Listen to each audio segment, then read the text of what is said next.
पंडित विष्णुमोहन पंडा एठारे आसिक 45 वर्ष है मु रही 83 मसीह आज को 40 वर्ष धरी माँ प्रति भक्ति थिबारु गोटे पत्थर मूर्ति रे आमे दीर्घ 40-42 वर्ष धरी पूजा करी आसुअछु तांकरी प्रेरणा एवं घन घन तांकर जो आह्वान रे आज दिन रे मंगलांकर चतुर्धा मूर्ति जो काकटपुर मंगला एवं आम जो पार्श्व देवता 3 तांकर वाहन सिंह ताकू आज बह महा समारोह रे सम्मान स्वागत करी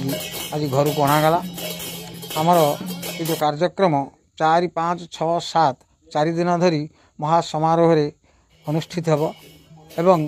आमर जो पाखाक अंचल रे आम गणिजांग पंचायत नुहे गणिजांग 44 रांदिया पंचायत मुख्यतः ये जो 3 पंचायतर बहु भक्त मिश्रण होता सत्वे जो 7 तारीख दिन आमर सहस्राधिक भक्त मान को आमंत्रण करा जायछि सेमाने आसी प्रसाद सेवन करने सहित माँ मंगलांकर कृपा लाभ करिवे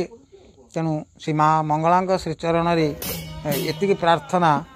जे आमको 4, 5, 6, 7 एवं पुनः जो 7 बहु भक्त मैंने आसवे से केमी सम्मान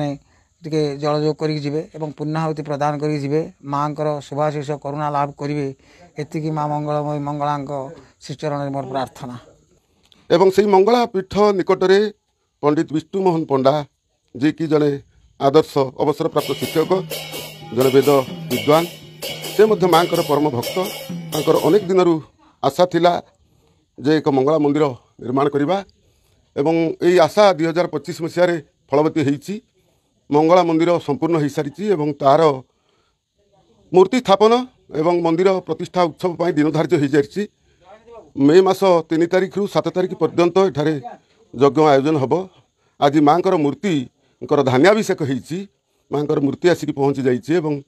3 तारीख ठारू यह आरंभ हम प्रतिष्ठा उत्सव 7 तारीख पर्यंत आसीबो।